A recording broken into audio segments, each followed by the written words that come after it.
Hello YouTube, this is Mahadeva the Thunder Wizard. I hope you're all doing well. Today we're going to delve in some interesting theories I have about megalithic structures, the end of the last ice age, apocalypses, the massive shift we're heading into, and was megalithic sites, were they used by humans right after the first ice age in order to align themselves with extraterrestrial teachers? And what was it that shifted human beings from hunter-gatherers to farmers and creating civilizations? And did we have an advanced civilization worldwide that fell apart sometime right before the end of the last ice age? That's what we're going to be talking about. So say welcome to me. I am in a new place for the next couple of days while the place I'm at is getting some well-needed construction. I don't like change. I don't like having to move around if I can help it. But here I am in a new place and trying not to be a cranky old man about it. All right, so this picture right here I threw together at the last minute, and that is in the background there. That is the megalithic site called Gobekli Tepe. Gobekli Tepe. Whoops, that's not what I want to do. Hang on a second here. I'm trying to turn down the volume so that I don't scream at you. So give me a second while I go into preferences. Calm that down a little bit. Okay, so Gobekli Tepe. Gobekli Tepe is in Turkey, and it is a site that is older than anything that current archaeology thought existed. Did not think that human beings were capable of creating such megalithic sites with such precision. I'm not going to get into all of what's going on with that and all the specifics behind that, except to point out how interesting it is. And so let me go through my notes here, because I want to bring in some issues about the shift that we're about to enter. And so I want to contrast and compare the shift that is about to happen for us and the sorry, I just got it. My computer's starting to get angry because I've got too many things going on here. Okay, so I'm going to turn that off.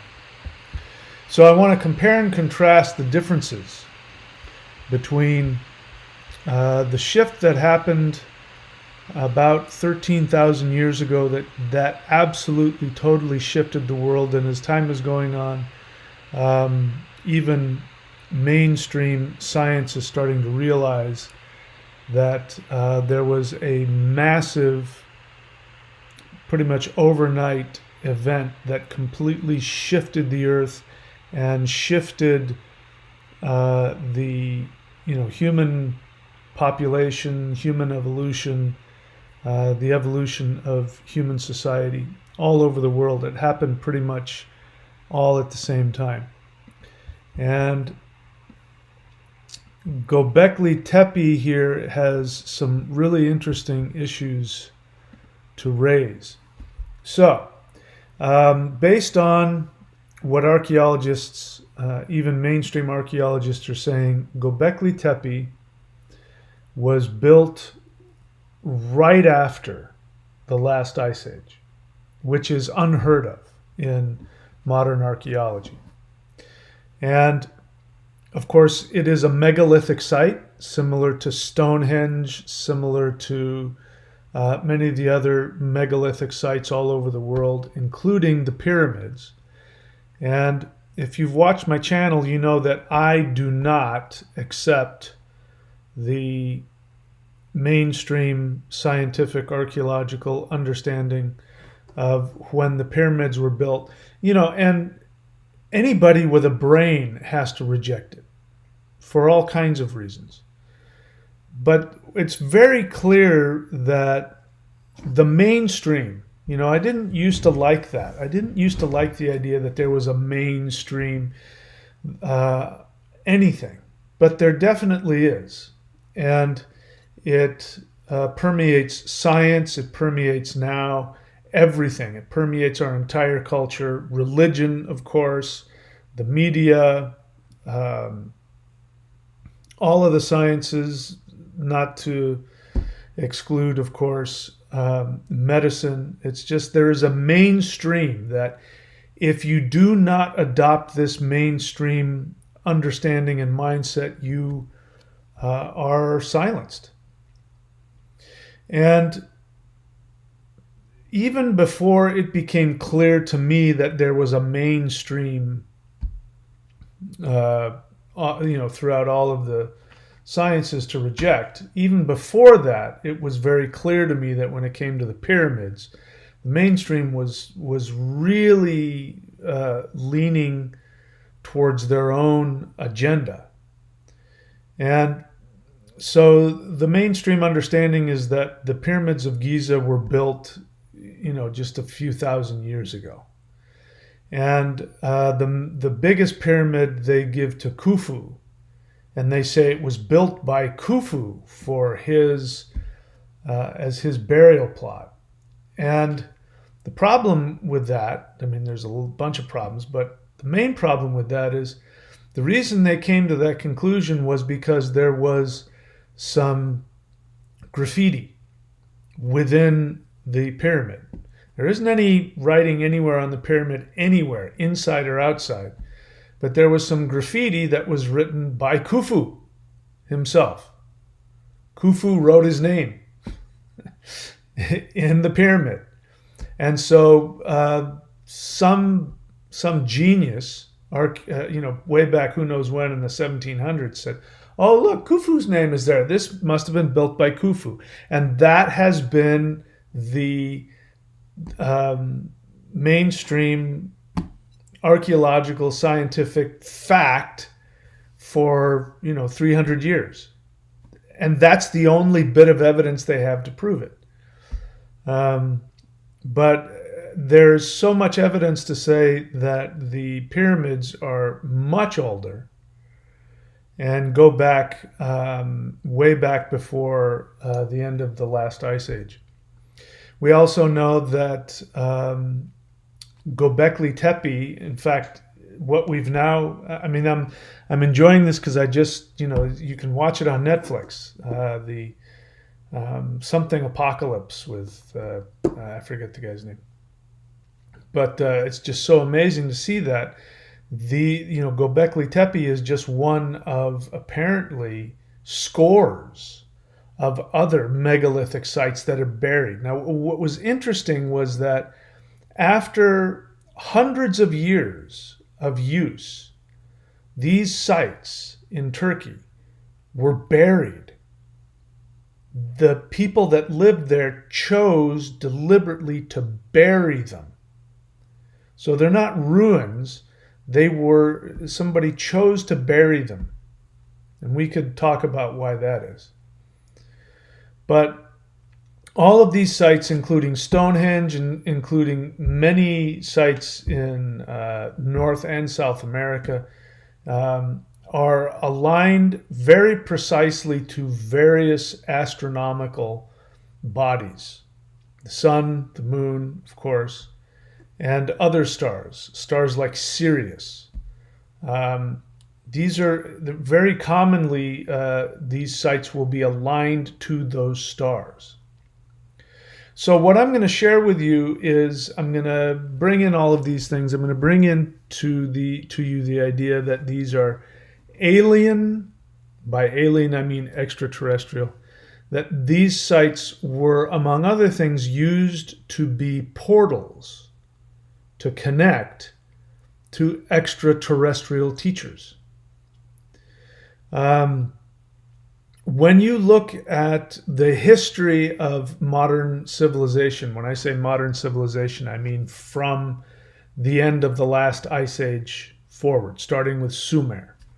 According to what you've been taught in school, there were no such things as any kind of civilizations or empires before the Sumerian Empire, which of course showed up, thousands of years ago.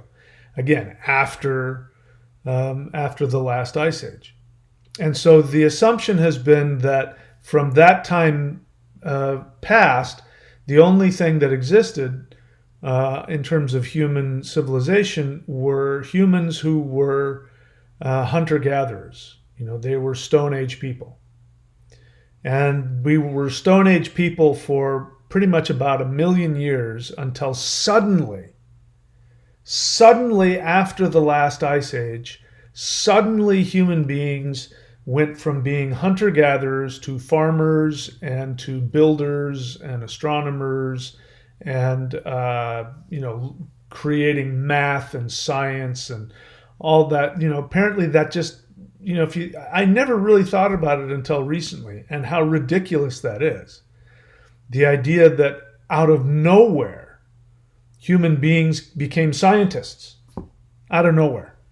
They went from, scratching their rear end and living in caves and throwing rocks at things to be able to kill and eat them to, building cities and empires and farming and irrigation and coming up with mathematics and astronomy and all that kind of stuff. But there is in the mythological history of human beings, going back to these supposed first empires, all over the world, North America, South America, Asia, Middle East, you have these myths that human beings were visited by, and depending on what the myth is, the people who show up will either be giants who have knowledge that they share, or like in the case of some of the Indo-European mythology, they will be gods who will show up from Mount Olympus and give knowledge to human beings, or they will be wise men who came from the ocean, who came from the sea, who looked differently, dressed differently. Now, the Netflix thing I just saw, the theory that he's saying is that there was an ancient civilization that survived, and the wise men of this civilization, like Atlantis, for example, they went around the world and retaught everybody how to do, what they've been doing for thousands and thousands of years. But there definitely was, and I know this for a fact, I've studied this, and I found it very interesting, but there definitely was a major apocalypse that happened towards the end of the last ice age. And I lived in Idaho for a year. And if you've never been to Idaho, southern Idaho has these really intense canyons that seem to have just, that seem to come out of nowhere. And you see more of them in different parts of the country. In fact, the Great Lakes, in case you didn't know, the Great Lakes are a result of the leftovers of a massive flood. But what I guess, I don't know if all scientists are coming to this conclusion, but there's a conclusion now that what was happening was that the massive ice sheets that were over the northern hemisphere, and we're talking these massive ice sheets had walls that were hundreds, maybe thousands of feet high. They were unbelievably huge, these ice sheets. And of course, the ice went on forever, and it held huge amounts of water. And there's now geological evidence that pretty much proves that there was a bunch of comets that hit the ice sheet. That it got bombarded by comets. So that meant all of that water that was locked up in these ice sheets. And of course, a lot of that water were standing huge, enormous lakes on top of the ice, and that there was frozen water, pockets of water inside the ice. And so you had these comets striking the Earth, like nuclear bombs, exploding the ice sheets and exploding all of that water into the atmosphere, as well as heating it up and releasing it on the surface of the planet. And so if you go to places like, I've seen them because I lived around it in Idaho, you can see these massive canyons that were created literally overnight from giant, huge, massive walls of water that were hundreds or thousands of feet high. And so this is where all of these myths of the floods come from. They come from this actual event. Now, what I'm here to tell you is that I have an inkling. I'm not going to say that I know this for a fact, but as I talk about it and think about it, I get nudges from my friends, who I'm talking about, my higher dimensional friends. When I start going down a thought pattern that they like, I can tell when they get excited and they get happy about something I'm thinking about. And they get excited when I start thinking about the spiritual implications of what this meant, why it happened, how did it happen, how did this massive apocalypse event happen, what was responsible for causing it, the spiritual cause of it, and what does that have to do with the massive shift that is coming for us very soon. As you know, I believe, based on dreams and communications with higher dimensional beings, I believe that we are headed for a massive shift into a higher vibratory state, where we're going to be in a more spiritual awareness that will happen perhaps overnight, literally overnight. And of course, like you, I'm impatient for this to come. I want it to happen now. And so I'm talking with my friends, why isn't it happening now? How can we make it happen?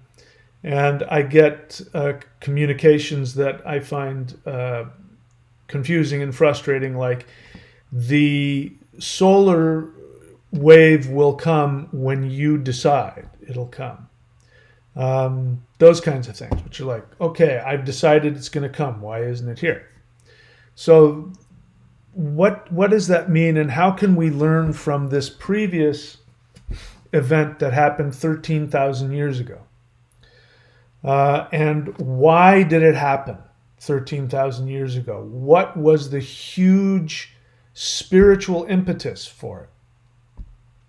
So as you know, we go through periods called yugas, and there's two differing camps on how to interpret how long a yuga is, or an age. And unfortunately, the majority of people are going off of this wrong calculation, where they have these yugas that last tens of thousands of years and or a million years. It's just ridiculous. It's an inaccurate understanding of the scripture. The scriptures, the Vedic scriptures that teach it. But we go through these shifts in much smaller increments, and we've already shifted out of Kali Yuga. Kali Yuga was the deepest, darkest time. It was when Earth was the furthest away from the galactic center possible. And so the further away that Earth gets from the galactic center, the less spiritual human beings, the more dense reality is. And if you look at the second theory of how long the yugas are, you find out that Kali Yuga, the middle of Kali Yuga, is smack dab in the middle of the medieval period or the Dark Ages. And it's no coincidence that Kali Yuga means the age of darkness. That is the literal translation of that.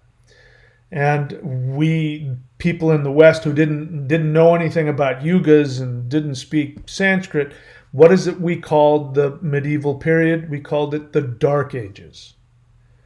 And in the exact center of the Middle Ages happens to be the exact center of Kali Yuga. And it was during Kali Yuga, Earth is the farthest away from the galactic center, and people are the least spiritual. And the generalization is that during Kali Yuga, only 25% of the population had any real spiritual connection. Whereas during Satya Yuga, which means the age of truth, then people are 100% of the people are in a spiritual state, and their spiritual state is so powerful that they don't need to speak, they don't need tools, they don't need inventions. They're just purely spiritual beings that function on a very high spiritual level. And so what happens is we go through these cycles of yugas where, let's say if you start from Satya Yuga, when you come to the end of Satya Yuga, it descends. And the spiritual vibratory energy of the planet starts to lower and it goes through different cycles. So, there seems to be these apocalyptic events that happen right when there's a shift, when you're shifting to a lower vibrational state. And if you talk to the still existing priests, Egyptian priests, who understand what the pyramids were really created for, they will explain to you that the pyramids actually have channels underneath them where the Nile would come in and water would go not only under the pyramids but actually up into the pyramids, and it would create very powerful electromagnetic battery, basically. And so the pyramids were designed not only to have their astrological and astronomical alignments, but they were also designed to stave off these descending yugas because the people knew what was coming. So you have to ask yourself, how did people even know that these yugas existed? I've come to the conclusion now, having interacted with higher dimensional beings for some time now, I have come to the firm belief that the spiritual practices that we have that we know work, the powerful ones, like the ones that I teach, the Maoshan lightning qigong, Kundalini yoga, the basic qigong, Vedic astrology. These things are actual sciences that were given to humans by their higher dimensional spiritual teachers. And this has been the case from the beginning. Before I get into, I'm trying to deal with a lot of subjects here, but let me back up and let me just give you an assumption. So the first assumption that I want to share with you is the one that I don't believe, but most people unconsciously just assume. And what they assume is that extraterrestrials, what we call extraterrestrials, We have an assumption that extraterrestrials are three-dimensional beings that live in three-dimensional worlds, different planets. They fly around in three-dimensional ships. They may have a lot more, anti-grav technology and things like that we don't understand. But this is our assumption. This is our assumption primarily because this is how we interact with the world, and we can't understand the universe being anything different. So if we talk about beings that actually exist, that would travel to our planet, our assumption is to project that they are three-dimensional beings in three-dimensional ships, and they'll land and they'll get out and walk around and interact with us and interact with Earth and the environment the same way that we do. They might look different, they might have ray guns, but if you're watching this, more than likely that's how you think they are. I know I did. And why wouldn't we? That's all we know. How can we possibly imagine something different? We can comprehend or imagine spirits, but really all we think spirits are these beings that don't have a physical body. But they're still part of our three-dimensional world. They go through walls, they're, whatever they are. But we see everything from a three-dimensional filter, and we think of everything as a three-dimensional construct. So that is the assumption most people have. So if I were to say to you that extraterrestrials came to Earth tens of thousands of years ago and taught these things to humans, you're going to think in terms of it like most people do when they think of fantasy movies or sci-fi. You're going to think, and I want you to listen and apply this to your assumption, because if it applies, I'm here to tell you that you're like me, you are mistaken. I was mistaken because I thought this as well. If I say to you extraterrestrials came to Earth tens of thousands of years ago to teach us things, you're going to think that these are three-dimensional beings that lived on other planets and evolved. Just like humans, supposedly, they came out of the goop of their planet, and they, first maybe they started out as fish or as lizards or something, and then they grew to be these weird-looking things that we look at and, well, those tiny little gremlin-looking beings, and that's what we think aliens are. There's all different, and trust me, ETs can look very strange, very different than humans. But what you assume is that they evolved on another planet, then they achieved awareness. Maybe they achieved awareness hundreds of thousands of years before us, but you just unconsciously assume that they've come to that awareness the same way that we have, and then they traveled through the universe and discovered us. I went, oh, look at that planet down there. Oh, and look at those monkeys walking around. Let's go down and hybridize them. Let's go down and play with their DNA. And then you've got this whole Anunnaki nonsense and the reptilian nonsense.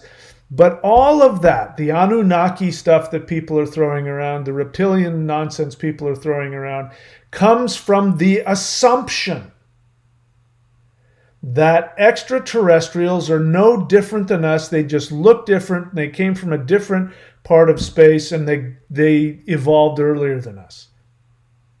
But I'm here to tell you that's not at all how the universe works. Not even close. So please do me a favor and be willing to throw away all of your assumptions about how this universe works. The way this universe works is, it is a spiritual place. You experience reality from the human perspective. Your base structure for everything is physical matter, because you interact with this world physically. You touch things. I have to talk. I turn my light off. I have to do this. We interact with a physical 3D matrix. And that is the base construct of how you see everything. And this is why we have doubts about what happens when we die, because we don't know what it's like not to be physical beings. But it's completely opposite. It's an upside down understanding. And that's because we live in 3D, so it's understandable. But the truth is that we are on the tip of the very tippy top of the iceberg. And underneath the iceberg that's underneath the water, the massive part of it, that's reality. And the reality of this universe is a spiritual reality. And the beings that live in this universe are primarily spiritual beings, even if they have a physical body. And they are connected spiritually and intuitively and energetically to all other forms of life, to all other conscious beings. There is a web of conscious connection. We humans are the anomaly where we don't consciously feel connected to anything. We feel trapped in our own little bubble. That's an anomaly. The rest of the universe, everything is completely different. And so if you are a conscious being in the universe, unless you happen to be in one of these completely, totally anomalous worlds like Earth, which I'm sure there are others like Earth that are stuck in a lower vibration of 3D. But if you live in any of the other 98% of the planets or civilizations in the universe, your first experience, the base construct of your experience is spiritual, not physical. And you see all of the other planets and all of the other civilizations. You don't see them as things separate from you. You see them as destinations that you will visit one day as a soul. And so the soul travels around the universe, going to different planets, different civilizations, growing up, making friends. You find a planet you like, you'll reincarnate there maybe, hundreds of times. And you'll have this long connection of other friends that you know, and you keep reincarnating. You'll bump into them and you'll go, hey, I remember you. Weren't you my uncle in a past life? And the guy will say, yeah, I was your uncle, and now I'm your nephew. I'm your son. I'm your daughter. I mean, there's no confusion about this. Earth is one of those destinations. And what happens is these souls that populate the universe, Earth is one of the destinations that these souls go to incarnate and experience life. What happens is, when you go to Earth, you're gonna, I'm gonna incarnate in Earth for a while because I really want to get really pumped up and strong when it comes to manifestation. Yeah, Earth is a good place to learn how to manifest because it's really tough. Yeah, I know, but when you can master it on Earth, if you can, like they say about New York, if you can make it here, you can make it anywhere. If you can learn how to manifest your intentions on Earth, you can do it anywhere. So this is why you came here, to learn that. You forgot that, but as you were hurtling through space as a soul, heading towards, whatever child body you were going to go into, you knew you were going to forget. You knew you were going to forget what your essence was, how the universe worked, and you also knew that you were going to forget all of your extended family. So these extraterrestrials, this is, again, I want to make it clear. Whenever you hear somebody talk about ETs coming to Earth, ETs seeding Earth, ETs making hybrids, ETs coming to the first people and giving them, like I was about to share with you, giving them spirituality or teaching them about how to farm. understand that these weren't just alien creatures that are, I mean, think about it. Why would they do that? They got nothing better to do, so they're just going to hurtle, billions of light years to Earth and go teach monkeys how to build things and how to farm? Why would they do that? Who does that? The people who do that are people who have a connection to you. So these are people who know you. They've known you for millions of different lifetimes. You have known them on other planets and other civilizations. They've been humans before. They were your parents that have passed away. Your kids. If you have kids, before your kids were born, what do you think they were before they became your kid? They were flying around in spaceships on other planets. They remembered you. And these people who are your extended family, when you die, guess who's waiting for you? They are. We call them angels, we call them elves, we call them bodhisattvas, we have all kinds of words for them, but they're people that are souls, they're just not human anymore. And so now with that understanding, here's what happened. So the earth was going down. The earth had been in Satya Yuga, the age of peace, and then it went through the different yugas, and it started heading towards Kali Yuga. And it was going downhill. Now, but we know that if you go under the ocean, you will find all kinds of ruins from these megalithic cultures that existed during the ice ages. That there were massive empires where people had very serious knowledge on how to build these major cities and things like that no longer exist because they're underneath the ocean. But we found some of them. So we know that this was going on, that humans had this ability.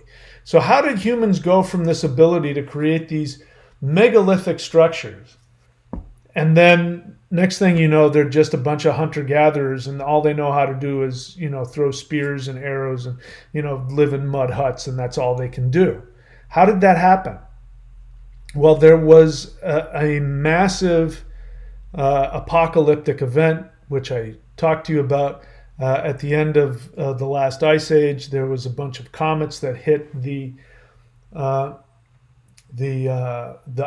huge ice sheet on the northern hemisphere and released those massive amounts of water. And that, when you have water coming at you hundreds and hundreds and hundreds of feet high, it completely destroys the landscape. It destroys whatever's there, including any civilizations that are there, kills off. I think one of the estimates I heard was 50% of the human population was wiped out during all of this, and the cold period that happened afterwards, because there was just this nuclear winter that went on for 1,000 years, just killed off everybody, destroyed human beings being able to function. A really nasty event, and it happened instantaneously, and it happened as it turns out, right as they were making a shift from one yuga to another. So what happens, we've already been through Kali Yuga, which is the furthest away from the galactic center. We entered into Dwapara Yuga in the 1700s, right around the time that you had the Enlightenment, where people started getting back into philosophy and science and mathematics, and started idealizing our polytheist ancestors like the Greeks and the Romans. And people started waking up, and then you had, of course, moving away from. You had to move towards democracy and politics and things like that. So that's when we entered Dwapara Yuga. And we are still in Dwapara Yuga. But we are headed towards a massive shift again. And it's going to be instantaneous as this apocalyptic one that happened right around the end of the last ice age. So the question is, why? Why did things go so badly? And what I've been thinking about and what my intuition is telling me, and my friends are nudging me, I don't know if I got it right, but I'm going in the right direction apparently, is that when you look at all of these megalithic structures, which were all created right after the last ice age, right after that huge apocalypse where there was these massive worldwide floods and fires and then nuclear winter that just wiped all civilization off the face of the planet. All of these sites are precisely oriented towards the sun and the moon and stars, like Sirius. And I believe the reason for that is that this was an attempt by human beings to shift away from the negative Yuga shift that was coming, because they knew they were heading towards Kali Yuga. They knew they were almost there. And this was a last-ditch effort to keep it from happening. Now, I started thinking about this when I was looking at this, and I started thinking, okay, so if human beings had, there was this advanced culture and these advanced civilizations all over the world, Atlantis, etc., then they must have known this was coming. And they must have had interaction with, now that I've met these guys, these higher dimensional beings, and I've got a relationship with them, now that, and it's something I can't imagine not having, and it's just a normal part of life. It's not weird or strange like that. I know I'm in the minority. Not a lot of people have this conscious connection to them. But once you have it and you get used to it and you're able to wrap your mind around it, then it becomes very normal, especially, the more that you interact with them, the more you realize they're your family. They're not strange beings. They just happen to be your friends, your family, and they operate on a different dimensional level. That's the only difference between you and them. And that's how they see you. They see you as their own family. And they know that you are in the 3D, anomaly maze, that you are disconnected from, what they're plugged into all consciousness in the universe. But they know that you are disconnected. They've been human before. They know what it's like. But they see you as their family, and all they're interested in doing is helping you. That's it. They just want to help you have a good life. And they know that unless you connect spiritually and energetically, they know you're going to get really trapped into some nasty 3D, misery. They know that. That's part of the deal. But they're waiting. They sit there waiting. And so every time you go into meditation, every time that you do Qigong, every time that you do yoga, Tai Chi, mantra meditation, any kind of ritual, any time that you do anything like that, you open up the communication. You think you're getting some great intuition comes to you. You get some great inspiration, and you don't know where it comes from. Well, it's coming from your family members who are sitting on the other dimensional side of the dimensional barrier, and they're giving you these ideas because they can see things that you can't see, and they give you glimpses of it in whatever way you can handle.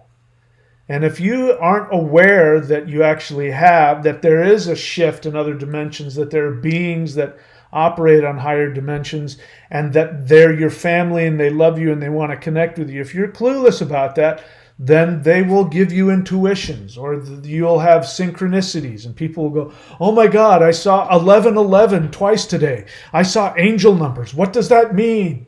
They'll do whatever, however you can handle it. If you're crazy like me, and you make you find out how to initiate contact on a multidimensional level, then you can have a whole different kind of experience. And I welcome you to do that, because it changes everything. You'll never see the world the same way again. Anyway, I got off track. So these higher civilizations before the last ice age, they had to have conscious connection with these interdimensional beings who happened to be functioning from different planets and from different solar systems and things like that. And so how is it that people, thousands and thousands of years ago knew about all these different solar systems? Because they know things about solar systems that you can't tell with the naked eye.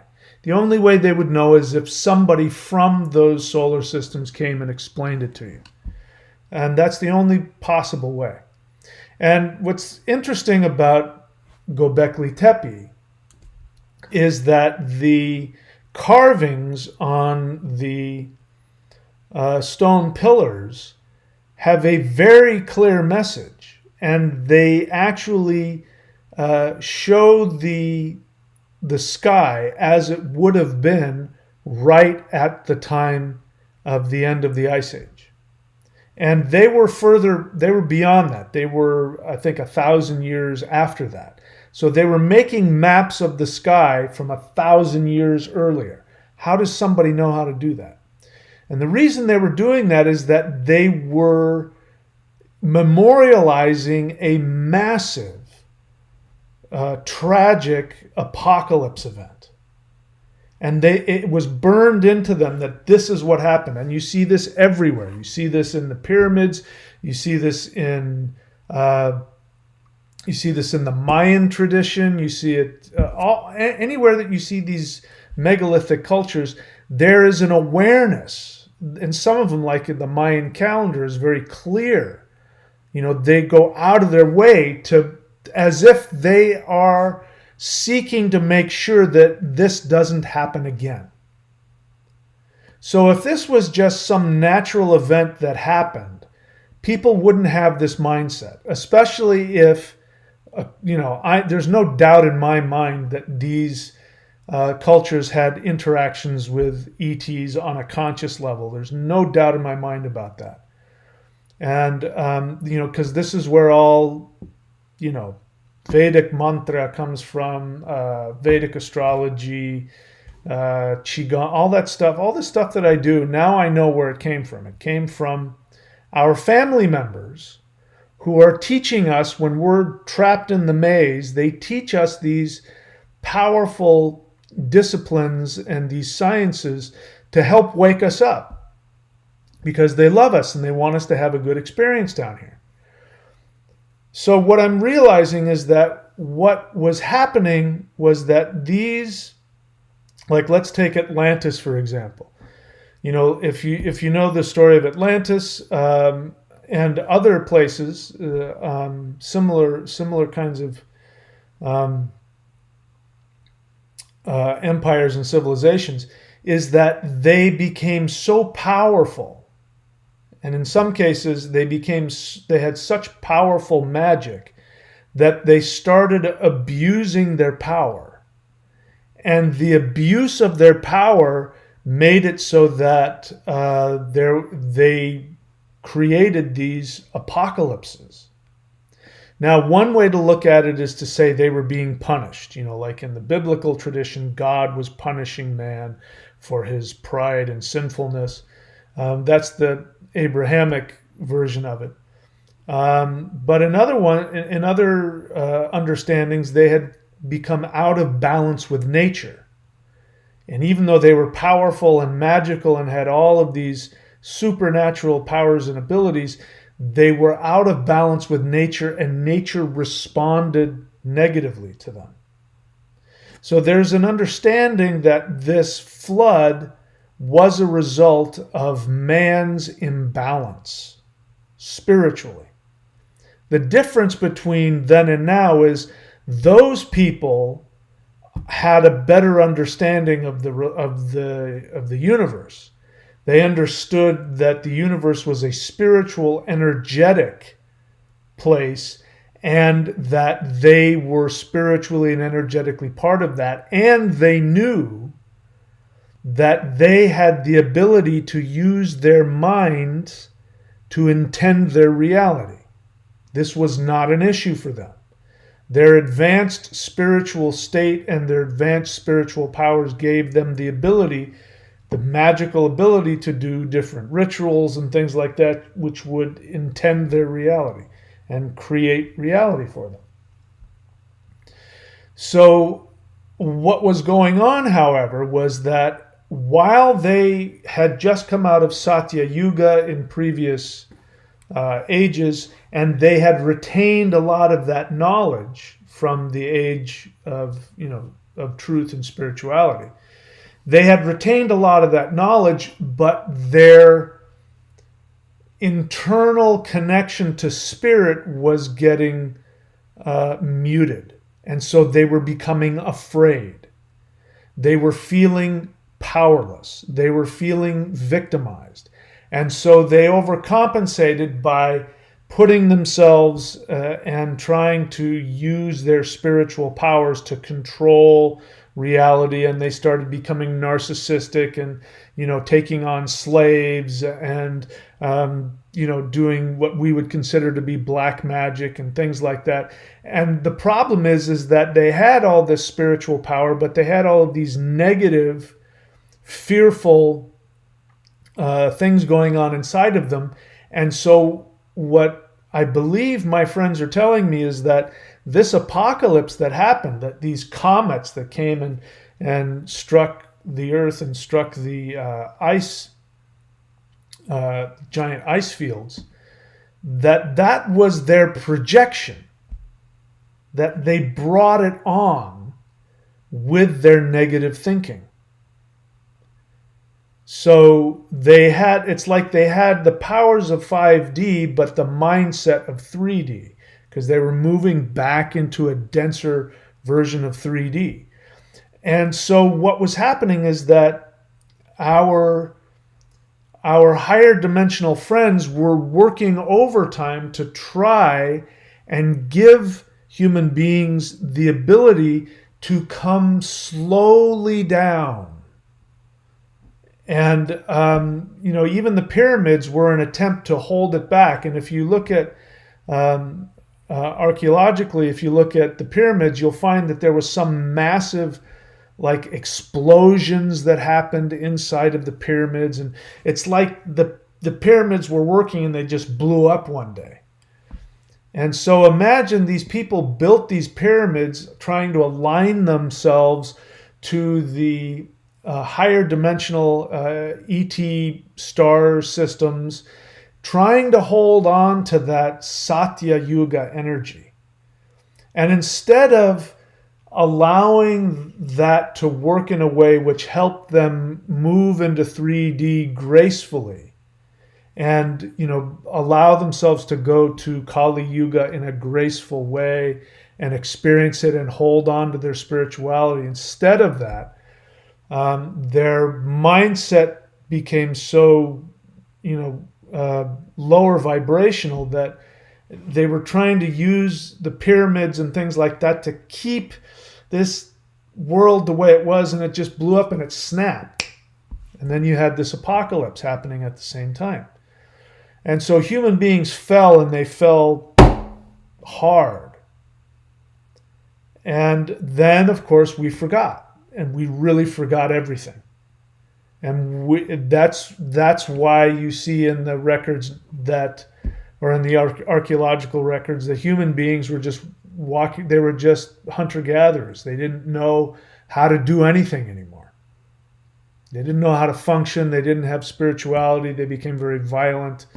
And then you have these myths where giants and wise men and gods and other things like that show up, and whether it's South America or whether it's Sumer or whether it's different places around the world, all of a sudden these higher beings in whatever way come and teach people how to farm, how to build houses, how to do mathematics, and then teaching them things like mantra and meditation and qigong. And what is that? These ETs are bringing this to us, but again, the ETs are not these alien creatures that don't know us. They're our family. They were with us before. When we were in Satya Yuga, there was no disconnection. Human beings were walking around on Earth, and they were talking to higher dimensional beings and interacting with them, and they remembered each other. And then we fell. We hit this huge cataclysm that just knocked us flat on our ass, flat into 3D, and we forgot. And then our family showed up again, but this time they had to come in disguise. So they showed up as wise men, or they showed up as gods, or they showed up as giants, or they showed up in some way where we could accept that these were beings that had knowledge that we needed. And they taught us how to farm and how to do mathematics and all that kind of stuff. And then we were able to create society again. But the ETs aren't these weird things. They're our family. And I really wish that, the spiritual, the New Age spiritual community could drop their 3D projections of ETs, because this is what the elites are using against us. There's so much conflation out there where we're conflating actual what our ET friends actually are and conflating it with 3D fear-based nonsense. That's why you can have people who believe that they're good aliens and bad aliens. And, why we've got guys, like Luis Elizondo walking around, spouting half-truths and conflated nonsense and creating fear. And why in the world people think that alien abductions are okay, that they can be interested. If I honestly thought that ETs were forcibly abducting people and experimenting on them, I would go to war with them. And I find it so frustrating that people conflate this stuff together. And, there are people out there that make money. They go to ufology,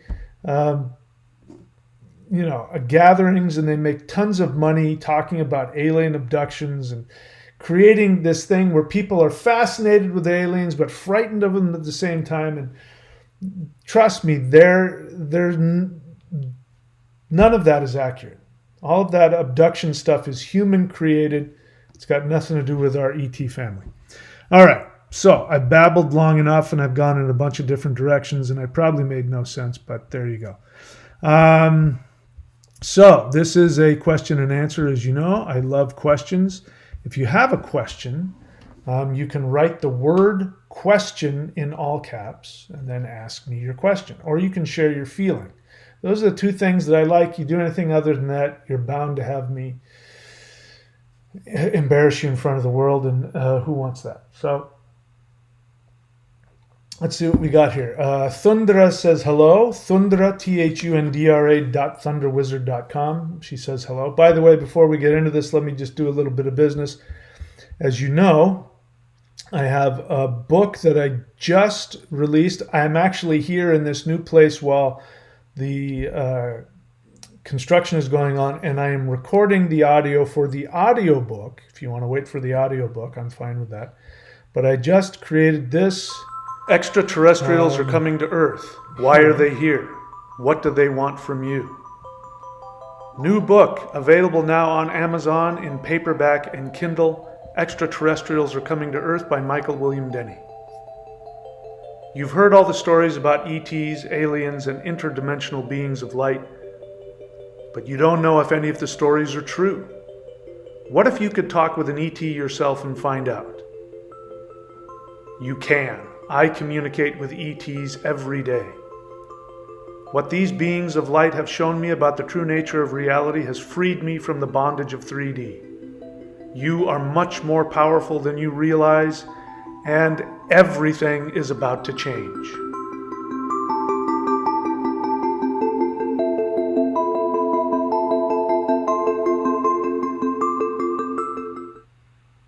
Okay, so that's out. Before I take any questions, this channel is about doing the work. This channel is not about listening to me talk. This is not, I don't want this to be another YouTube channel where people sit around and talk about stuff and then argue and then, philosophize. That's not what I'm here to do. I am here to share with you the technology, the spiritual, energetic technology, which will give you the ability to shift yourself to a higher vibration, which will allow you to become a God on earth. And all you're doing is you're just simply raising yourself back up to your original state, which is in the same state that what we consider these ETs to be. They're our higher dimensional family. That's all that this is. But if you don't do the energy work, in my experience, it's very difficult to be able to make that shift easily. So go up here to thunderwizard.com, scroll around until you get to the Warrior 90-Day Lightning Qigong. When you subscribe to that, you're going to simply just go to follow the instructions, and you're going to go and click play on the video, and you're going to simply follow me as I'm doing these different exercises. And I guarantee you, if you do the work, I guarantee you, you will shift. As I say multiple times, I can tell if somebody's doing the work. I can tell if you're doing the energy work. Within the first few words, I can tell. Not because I'm psychic, but because the way that you speak, your assumptions, all of that will come out immediately, and I'll know whether or not you've been doing the energy work to shift. So I don't know why everybody doesn't do it. I should have 23,000 people subscribed, since I have 23,000 subscribers. So go there and do that. If you don't want to do that, you don't want to spend what it would cost to buy less than it would cost to buy a Starbucks coffee a day, then you can go onto the YouTube channel page, the thunderwizard.com YouTube channel page, and go and click on any of the playlists where I have energy work. You can Hool breath. You can go and search for this. If you're new to the channel, just Google it. Hool breath. You can do that. You can do the awakening the immortals Qigong. You can probably, at this stage, you can probably just Google that. If you do those two practices every day, you will shift. And I challenge you. This is why it's called the 90-day challenge. I challenge you to do it and come back and tell me that nothing happened. If you do that stuff, you will start to understand what I'm talking about when I talk about functioning on higher dimensional levels. You will begin to understand when I explain the difference between functioning in 3D and functioning in 5, 6, 7, 8, or ninth dimension. You'll have a better understanding of that because you will actually begin to shift. The best news is that you will be better prepared when the solar flash comes. When the solar wave hits, you will be better prepared to handle that intense energy. And you will be one of those people walking around helping other people, comforting them while they're, going into spasm because they can't understand what's just happened to reality, and they have all this energy inside of them, and they're happy for the first time in their life, and they don't know what to do with that. They've never felt that before. So you can do that. Go to courses.thunderwizard.com to see all of the stuff that I teach, all of the video courses that I have, and of course the books. You can go to michaelwilliamdenny.com and see all of my books. There, I've done all of the bottom line is, look, you got to do the work. I don't care if you do the free stuff or you do the any of the subscriptions. You've got to do the energy work if you want to have a shift. If you're not willing to do the work, I'm, then that's on you. Okay. All right. We're all done. I'm done with that, at least for now. So let's see. What else? Looking for the questions. Will Face, question. Have you ever applied astrological charts to things like countries, pets, addresses, relationships? Have I ever done that? No, but a lot of people have. There you go.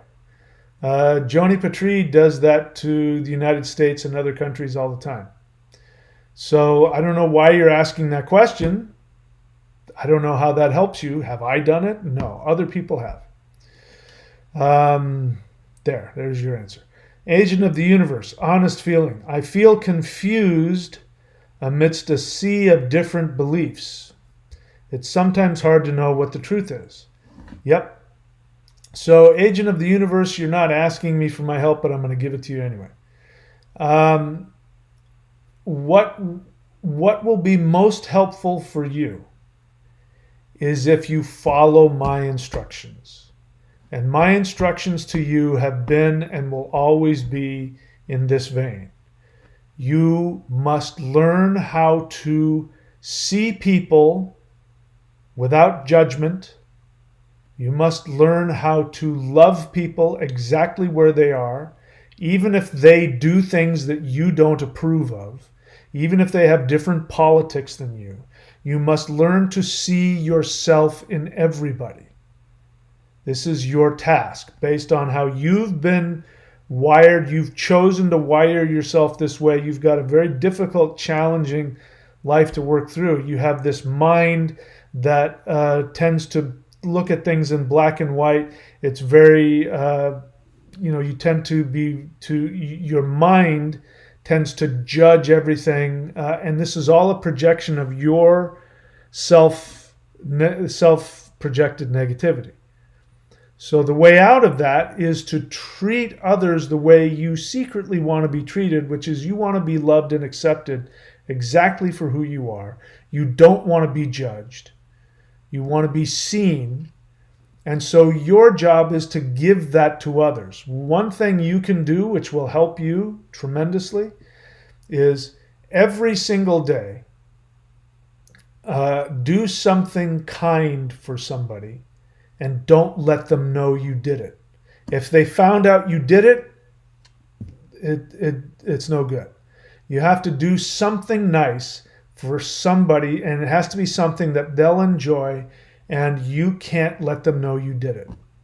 If you do that on a daily basis, I guarantee you lots of things inside of you will shift. Soul Freeman, honest feeling. I've been doing 90-day challenge and asking for bringing harmony into my life. I've set boundaries in my family and work relations. This causes some conflict, but I can see harmony. Good for you. Yeah, that conflict that you're describing is necessary, and it means that, codependence is a two-way street. Even if you're on the side where you're being victimized, there's an agreement that happens. So if you start to become self-defined, if you start to become individuated is the psychological term. If you start to become individuated, then what will happen is you're no longer going to be either abusing or receiving other people's abuse. And what will happen is that even if people want you to abuse them, for example, and I'm using the term abuse very loosely. If somebody wants to be on the other side and have you dominate and control and manipulate, and if you start doing something different, they're going to get upset because they don't know how to relate any other way. And so victims look for abusers, and abusers look for victims. And when you become self-empowered, which is everything that, if you keep doing the 90-day challenge, you will become more and more individuated. What will happen is the people in your life some people will start to get upset. And if you just hold on to your truth, they will start to align and find themselves, or they'll walk away from you. That's, unfortunately, that's the way it works. They'll either rise to meet where you are, or they'll walk away from you. But it's not your job to tell them what to do. Your job is to follow your path and let everything around you adjust. Anyway, you didn't ask for my opinion, but I gave it anyway. Spectrum of life question. I want to connect with this ET and ascended masters via astral projection. So what's your best advice for astral projection for beginners? I mean, I've made it very clear. It's a very simple thing. All you have to do is Google CE5. That's it. It's not that hard. It's a very simple process. And until you do it, you won't know how simple it is. You'll find out what works best for you. So my advice for you is to do what I've been saying from the beginning. Go onto Google, type in CE5 protocols. You can download the app. There's a CE5 app you can download on your phone, and you can just hit play and follow along and follow the instructions. It's not that big of a deal. You can go back and watch me. There's at least a couple of live stream videos where I take people through meditations. Just it's like anything else. You learn by doing. So if you want it, the only thing required is that you want to do it. And if your intention is to go and connect with ascended masters, however, and you got to do some kind of meditative practice to get you there. If that's your intention, you'll be successful. The only people who aren't successful are people who are afraid, and that's understandable too, or they've got a negative agenda. They think they can get some kind of power and use it in some negative way if they have some kind of narcissistic thing. And having said that, it's okay. You don't have to be perfect. You just have to be in a state where you're you've got an honest intention. That's it. You do that, I guarantee you something will happen. I can't tell you what. You might see a fancy light show. You might have a dream. You might feel somebody tap you on the shoulder. You might have,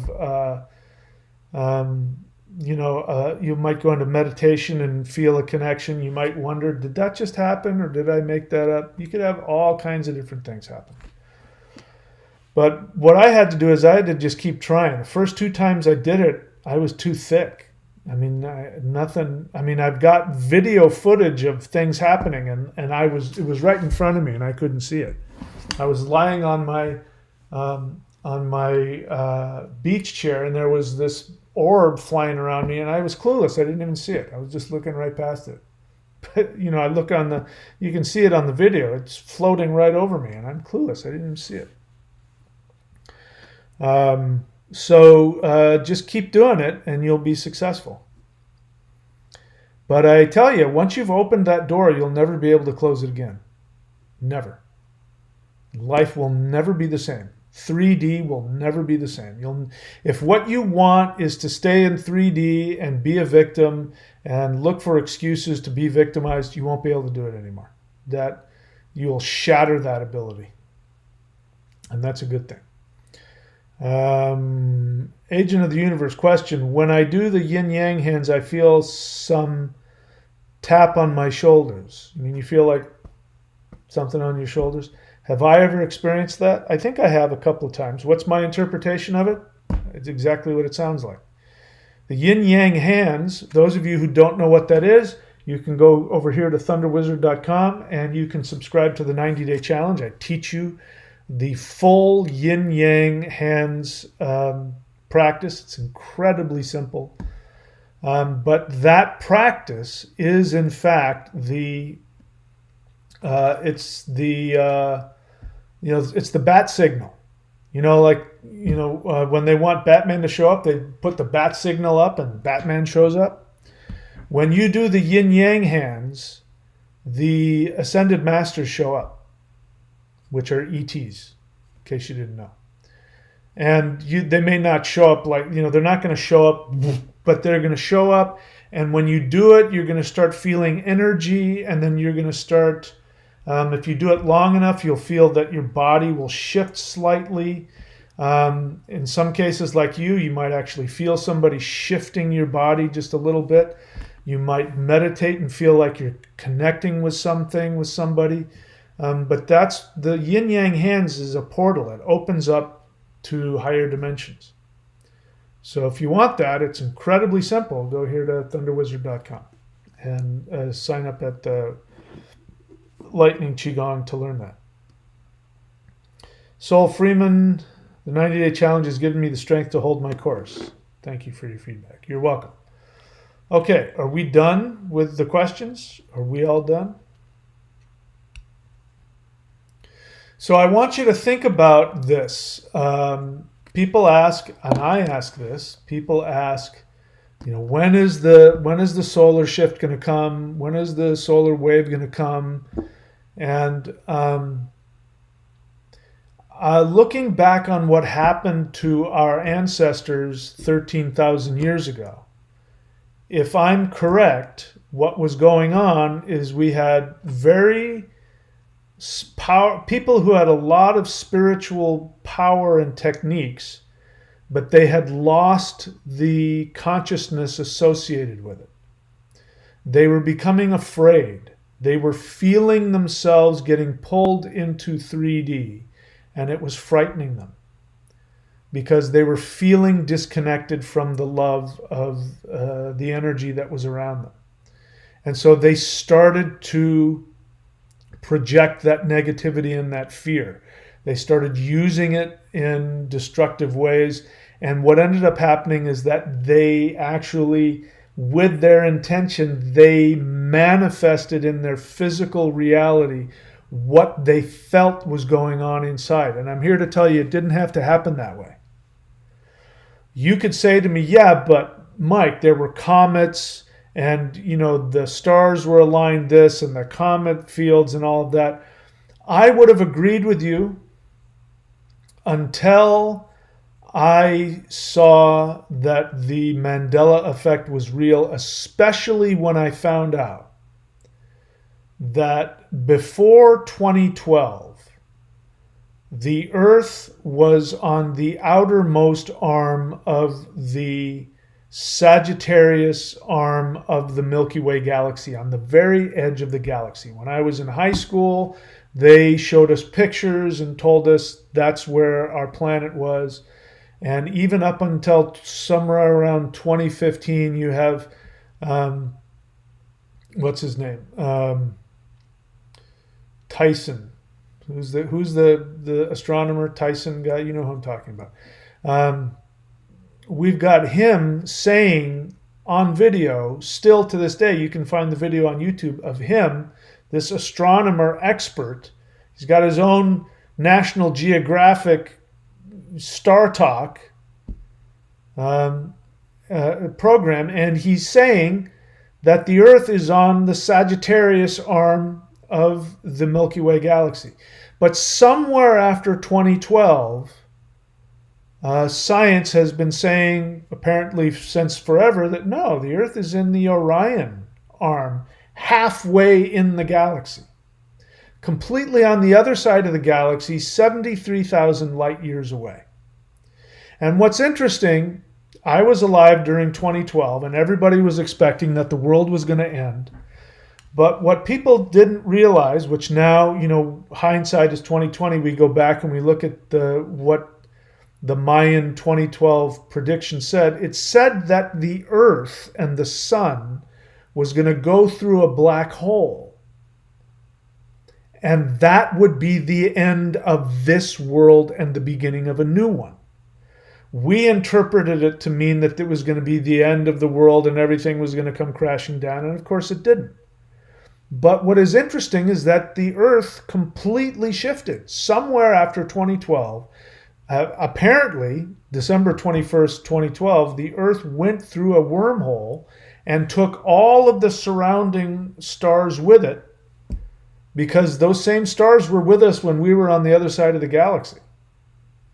And my point is, if that can happen, if reality, if the Earth can move 73,000 miles, or light years, 73,000 light years, and when the world supposedly was going to end and a new world was going to begin, then anything can happen. So it means that even if there were, comets hurtling toward the Earth, we could shift that. We have the ability. We have the ability to completely change reality.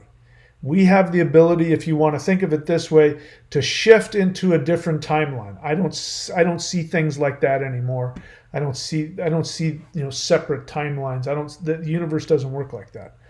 But if that's the way that you can see it, then you can imagine that we have the ability to shift into a timeline where there aren't anything negative coming at us. We can shift into a timeline where the solar wave happens tomorrow. We have the ability to completely change reality. We have the ability to change history. We have the ability to change the future. We have the ability to change the present, and we have the ability to do it with our intentions. So we start with the basics, and the basics are, you assume, unlike our Ice Age friends who started assuming the worst and then they manifested it, you assume the best.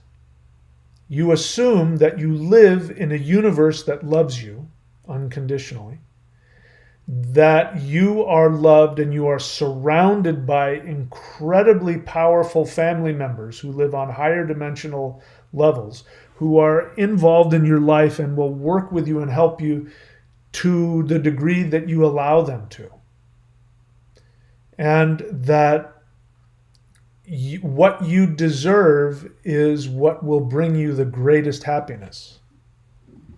Whatever will bring you the greatest happiness is what you deserve. And if you accept that you are going to live according to your soul, and since you're going to do that, that means only the best possible reality will come to you.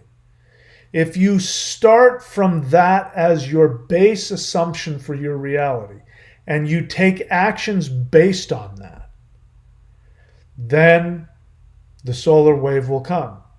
Then everything will get better. And you'll have to let go of your attachments to your negativity, to your victim mentality, to all of that. You'll have to let go of that, and it'll be painful because you've identified with it. Agent of the Universe, by the way, I'm thinking about what you said, and you have the answer to what you say, because you say you feel confused because there's a sea of different beliefs. So let me make it real simple for you. If you trust me, and if I have ever said anything to you that's been helpful to you, then stop listening to those other people. It's not that hard. Stop watching all of those, the politics nonsense. Stop watching the news. Stop following politics. Stop watching YouTube channels that tell you negative things. Stop watching garbage that's going to fill you with fear and confusion. Stick with what works. If what I've told you to do works, then follow my instructions. Stop confusing yourself. It's not that hard. You said it yourself. I'm confused because there's so many different beliefs. So follow the one that helps you. If that's me, follow me. If that's somebody else, listen to them. But stop confusing yourself. You're doing it to yourself. I know because I've done it. I've done the exact same thing, so I understand. All right. I've babbled since the end of the questions. There are no more questions, so we're done. All right, my friends, that's it. I wish you guys all the best. Thank you so much for showing up. As always, I love you, and I want nothing but your happiness. And if I've done or said anything that's been challenging or offensive, my apologies. That's just who I am. I love you so much. I'm going to tell you the truth whether you like it or not. Thank you for all those. Somebody dropped some money at me. Who is that? Ruby M. Lopez Pena threw $20 at me. Thank you very much. I appreciate that. I meant to thank you, but I was involved in something. So thank you for all of your support in whatever way that is, whether it's just you're watching. But the way that you can thank me the most, after, of course, contributing financially to one of these things, in fact, maybe even more than that, is do some energy practice every single day. Every single day, do the Hul breath, do some Qigong, do something, and be a part of this transdimensional revolution. If you improve yourself spiritually, you will help me. Because every time you make yourself happy, every time you evolve spiritually, every single other conscious being in the universe, even the gods themselves, the most powerful gods in the universe, if you empower yourself, you are empowering them. And everything in the universe thanks you. And everything in the universe will bless you if you bless yourself first. With that, I will see you all next time.